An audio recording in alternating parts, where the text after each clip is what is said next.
ಅಪಾರ್ಟ್ಮೆಂಟ್ಗಳಲ್ಲಿ ಆಟೋಗಳನ್ನ ಬಿಡಲ್ಲ, ಥಿಯೇಟರ್ಗಳಲ್ಲಿ ಬಿಡಲ್ಲ. ಒಂದು ಟೈಮಲ್ಲಿ ಥಿಯೇಟ್ರಲ್ಲಿ ಆಟೋಗಳನ್ನ ನಿಂತ್ಕೊಂಡ್ರೆ ಸಿನಿಮಾ ಇಟ್ಟು ಜನರಿಗೆ ಅವರಲ್ಲಿರೋ ಕಲೆ ಆಗಲಿ ಕೆಟ್ಟ ವಿಷಯ ಆಗಲಿ ತುಂಬ ಬೇಗ ರೀಲ್ಸ್ ಮುಖಾಂತರ ಹೋಗುತ್ತೆ. ಆದರೆ ಹೆಣ್ಮಕ್ಳಿಗೆ ಈ ರೀತಿ ಆಗ್ತಿರೋ ಶೋಷಣೆ, ಅನ್ಯಾಯ ಇದು ಬೇಗ ಜನಗಳಿಗೆ ತಲುಪ್ತಾ ಇಲ್ಲ. ಒಂದು ಹೆಣ್ಮಕ್ಳಿಗೆ ಎಲ್ಲೇ ಒಂದು ಅತ್ಯಾಚಾರ ಆದಾಗ, ಅನ್ಯಾಯ ಆದಾಗ ಅವರಿಗೆ ಸರಿಯಾದ ರೀತಿಯಲ್ಲಿ ನ್ಯಾಯ ಸಿಗಬೇಕು, ಸರಿಯಾದ ಸಮಯದಲ್ಲಿ ನ್ಯಾಯ ಸಿಗಬೇಕು.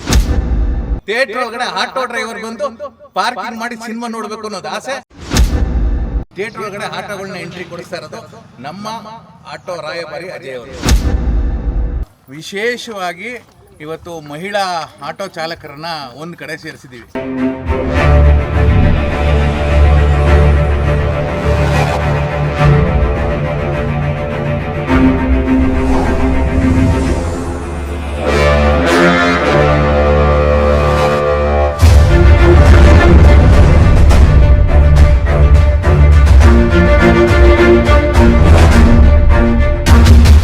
ಆಟೋ ಚಾಲಕರಿಗೆ ರಾಯಭಾರಿ ಆಗಿರುವಂಥ ಅಜಯ್ ರಾವ್ ಅವರು ಒಂದು ಸಿನಿಮಾ ಮಾಡಿದ್ದಾರೆ. ಅವ್ರ ಪ್ರೊಡಕ್ಷನ್ 2ನೇ ಸಿನಿಮಾ. ಮೊದಲು ಕೃಷ್ಣಲೀಲಾ ಅಂತ ಬಂತು, ಇವಾಗ ಯುದ್ಧಕಾಂಡ ಚಾಪ್ಟರ್ 2 ಅಂತ ಬಂದಿದೆ.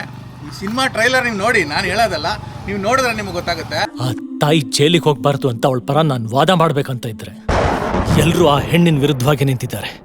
ನೀನೇ ಹೇಳು, ನಾನು ಈ ಕೇಸ್ ತಗೋಬೇಕಾ ಬೇಡವಾ? ಸೊ ಇವತ್ತಿಂದ ನಾವು ಎಂಟೈರ್ ಕರ್ನಾಟಕ 5,000 ಆಟೋಗಳ ಮೇಲೆ ಯುದ್ಧಕಾಂಡ ಚಿತ್ರದ ಪ್ರಮೋಷನ್ನ ಶುರು ಮಾಡ್ತಾ ಇದ್ದೀವಿ.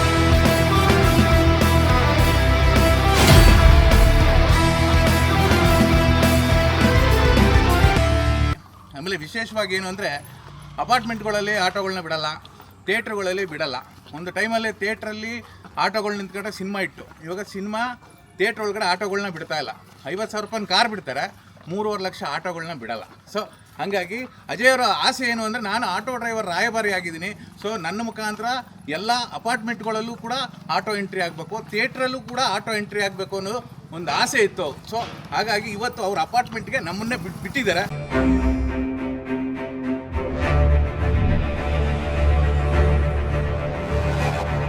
ಮುಂದಿನ ದಿನಗಳಲ್ಲಿ ಅಂದರೆ 18ನೇ ತಾರೀಕಿಂದ ಇದೇ ಮೊದಲನೇ ಬಾರಿಗೆ ಥಿಯೇಟ್ರ್ ಒಳಗಡೆ ಆಟೋಗಳನ್ನ ಎಂಟ್ರಿ ಕೊಡಿಸ್ತಾ ಇರೋದು ನಮ್ಮ ಆಟೋ ರಾಯಭಾರಿ ಅಜಯ್ ಅವರು. ಇವ್ರ ಸಿನಿಮಾ 18ನೇ ತಾರೀಕು ರಾಜ್ಯಾದ್ಯಂತ ಬಿಡುಗಡೆ ಆಗ್ತಿದೆ. ಯುದ್ಧಕಾಂಡ ಚಿತ್ರ ನಿಮ್ಮೆಲ್ರಿಗೂ ಇಷ್ಟ ಆಗುತ್ತೆ. ಅಜಯ್ ಅವರು ಮಾಡಿರುವಂಥ ಎಲ್ಲ ಚಿತ್ರಗಳು ಫ್ಯಾಮಿಲಿ ಕೂತ್ಕೊಂಡು ನೋಡುವಂಥ ಸಿನಿಮಾ. ಈ ಸಿನಿಮಾ 18ನೇ ತಾರೀಕು ರಿಲೀಸ್ ಆಗ್ತಿದೆ. ಇನ್ನೊಂದು ಆಸೆ ಏನು ಅಂದರೆ, ಇವತ್ತಿಂದ 5,000 ಆಟೋಗಳ ಮೇಲೆ ಯುದ್ಧಕಾಂಡ ಸಿನಿಮಾ ಪ್ರಮೋಷನ್ನ ಸ್ಟಾರ್ಟ್ ಮಾಡ್ತಿದ್ದೀವಿ. ಅವ್ರ ಆಸೆ, ಅವ್ರ ತಾಯಿ ಕಡೆಯಿಂದ ಮಹಿಳಾ ಆಟೋ ಚಾಲಕರಿಗೆ ಉಡುಗೊರೆ ಕೊಡೋದ್ರ ಮುಖಾಂತರ ಈ ಪ್ರಮೋಷನ್ನ ಸ್ಟಾರ್ಟ್ ಮಾಡಬೇಕು ಅಂತ ಅಂದ್ಕೊಂಡಿದ್ರು. ಇವತ್ತು ಅವ್ರ ಅಪಾರ್ಟ್ಮೆಂಟ್ ಒಳಗಡೆ ಆಟೋ ಬಿಡಿಸಿದ್ದಾರೆ.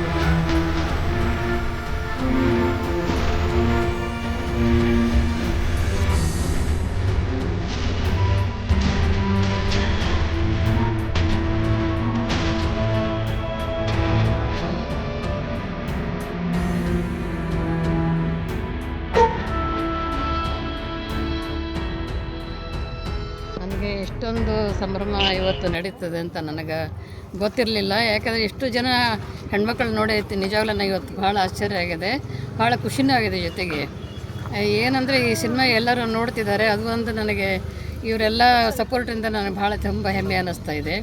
ಯಾವ ಹೆಣ್ಮಕ್ಳೂ ಅವ್ರವ್ರನ್ನ ಕಾಪಾಡ್ಕೊಳ್ಳೋವಂಥ ಶಕ್ತಿ ತಂದೆ ತಾಯಿಯಿಂದನೇ ಕಲಿಬೇಕು. ಅವರು ಯಾರೂ ತಲೆ ತಗ್ಗಿಸ್ಬಾರ್ದು, ಅವ್ರವ್ರು ಕಾಪಾಡ್ಕೊಳ್ಳೋವಂಥ ಶಕ್ತಿ ಅವರು ಬರಬೇಕು ಅಂತ ದೇವರಲ್ಲಿ ಕೇಳ್ಕೊಳ್ತೀನಿ. ಇವತ್ತಿದೊಂದು ನನಗೆ ತುಂಬ ಶುಭ ದಿನ, ನನ್ನ ಮಗ ಅಂಥೇಳಿ ನಾನು ತುಂಬ ಹೆಮ್ಮೆ ಕೂಡ ಇದೆ. ಇವತ್ತು ನಮಗೆ ತುಂಬ ಖುಷಿಯಾದ ವಿಚಾರ ಏನು ಅಂತಂದರೆ, ನಮ್ಮ ಅಜಯ್ ರಾವ್ ರಾಯಭಾರಿ ಆಟೋ ರಾಯಭಾರಿ ಅಂತಲೇ ಅವ್ರಿಗೆ ಹೆಸರಿದೆ.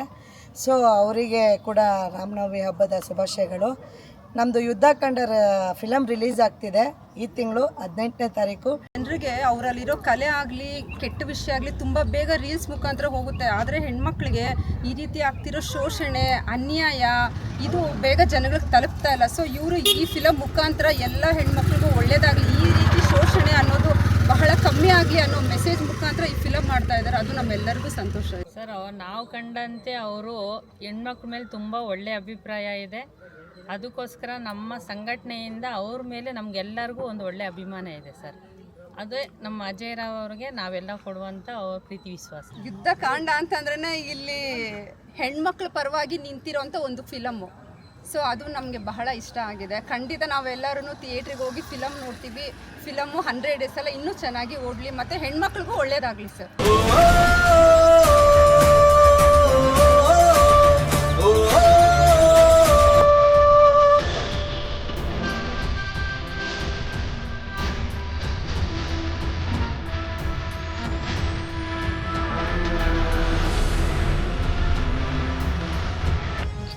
ಇವತ್ತಿಂದ ಯುದ್ಧಕಾಂಡ ಸಿನಿಮಾದ ಆಟೋ ಪಬ್ಲಿಸಿಟಿ ಪ್ರಾರಂಭ ಆಗ್ತಾ ಇದೆ.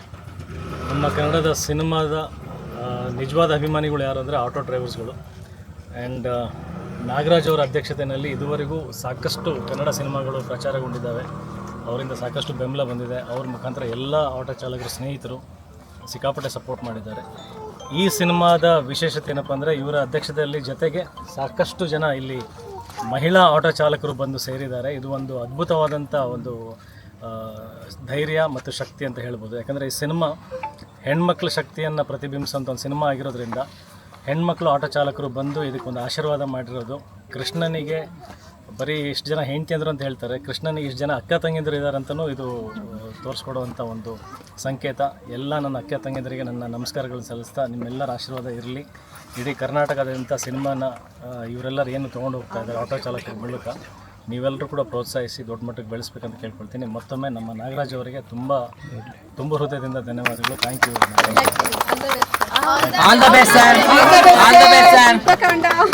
ಯುದ್ಧಕಾಂಡ ಸಿನಿಮಾನ ಎಂಟೈರ್ ಕರ್ನಾಟಕ ನೀವು ಯಾವ ಥಿಯೇಟ್ರಲ್ಲಿ ಹೋದ್ರೂ ಪಾರ್ಕಿಂಗ್ ಒಳಗಡೆ ನಿಲ್ಲಿಸಿ ಸಿನಿಮಾ ನೋಡ್ಬೋದು. ಸಿನಿಮಾ ನೋಡ್ಕೊಂಡು ಬಂದು ನಿಮ್ಗೆ ಸಿನಿಮಾ ಇಷ್ಟ 100% ಆಗುತ್ತೆ. ಯಾಕೆಂದರೆ ಅಜಯ್ ರಾವ್ ಸರ್ ಮಾಡೋ ಸಿನಿಮಾ ಎಲ್ಲ ಫ್ಯಾಮಿಲಿಗೆ ಕೂತ್ಕೊಂಡು ನೋಡುವಂಥ ಸಿನಿಮಾ. ನನಗೇನಿಲ್ಲ, ಒಂದು ಹೆಣ್ಮಕ್ಳಿಗೆ ಎಲ್ಲೇ ಒಂದು ಅತ್ಯಾಚಾರ ಆದಾಗ, ಅನ್ಯಾಯ ಆದಾಗ ಅವರಿಗೆ ಸರಿಯಾದ ರೀತಿಯಲ್ಲಿ ನ್ಯಾಯ ಸಿಗಬೇಕು, ಸರಿಯಾದ ಸಮಯದಲ್ಲಿ ನ್ಯಾಯ ಸಿಗಬೇಕು. ಇದು ನನ್ನ ಯುದ್ಧಕಾಂಡ ಸಿನಿಮಾದ ಹೋರಾಟ. ಈ ಟೀಸರ್ ಯಶಸ್ವಿಯಾಗಿದೆ ಅಂತಂದರೆ ಅದರಲ್ಲಿ ಇರ್ತಕ್ಕಂಥ ಒಂದು ಅಂಶವನ್ನು ಎಲ್ಲರೂ ಗಮನಿಸ್ತಾ ಇದ್ದಾರೆ. ಇದು ನನ್ನ ಸಕ್ಸಸ್ ಆಗಬೇಕು ಅನ್ನೋದು ನನಗೆ ಸ್ವಾರ್ಥ ಇಲ್ಲ. ಇದು ಕನ್ನಡ ಸಿನಿಮಾದ ಸಕ್ಸಸ್ ಆಗಬೇಕು. ಕನ್ನಡ ಚಿತ್ರರಂಗಕ್ಕೆ ಚಿತ್ರಮಂದಿರ ತುಂಬಿ ಬರುವಂಥ ಒಂದು ಸೀಸನ್ ಏನಂತೀವಿ ಅದು ಮತ್ತೆ ನಿರ್ಮಾಣ ಆಗಬೇಕು. ಕನ್ನಡ ಚಿತ್ರ ದೇಶಾದ್ಯಂತ ಮತ್ತೊಂದು ಸಲ ಸದ್ದು ಮಾಡಬೇಕನ್ನೋದು ಒಂದು ನನ್ನ ಧ್ಯೇಯ, ನನ್ನ ಗುರಿ. ಯುದ್ಧಕಾಂಡ ಸಿನಿಮಾ ಮುಖಾಂತರ ಆ ನ್ಯಾಯ ಸಿಗೋದ್ರ ಜೊತೆಗೆ ಕನ್ನಡ ಚಿತ್ರರಂಗನೂ ತುಂಬಿ ಪ್ರದರ್ಶನ ಕಾಣುತ್ತೆ ಅನ್ನೋ ಒಂದು ನಂಬಿಕೆ ನನಗಿದೆ. ಜೈ ಯುದ್ಧಕಾಂಡ. 18ನೇ ತಾರೀಕು ಎಲ್ಲ ಥಿಯೇಟ್ರ್ ಒಳಗಡೆ ಅಜಯ್ ರಾವ್ ಅವರು ನಮ್ಮ ರಾಯಭಾರಿಯಾಗಿ ಥಿಯೇಟ್ರ್ ಒಳಗಡೆ ಆಟೋ ಡ್ರೈವರ್ ಬಂದು ಪಾರ್ಕಿಂಗ್ ಮಾಡಿ ಸಿನಿಮಾ ನೋಡಬೇಕು ಅನ್ನೋದು ಆಸೆ. ಅದನ್ನು ಅವ್ರು ನಮ್ಗೆ ಮಾಡಿಕೊಡ್ತಾ ಇದ್ದಾರೆ. ನಿಜವಾಗ್ಲೂ ಹ್ಯಾಟ್ಸ್ ಅಪ್ ಅಜಯ್ ರಾವ್ ಅವರೇ.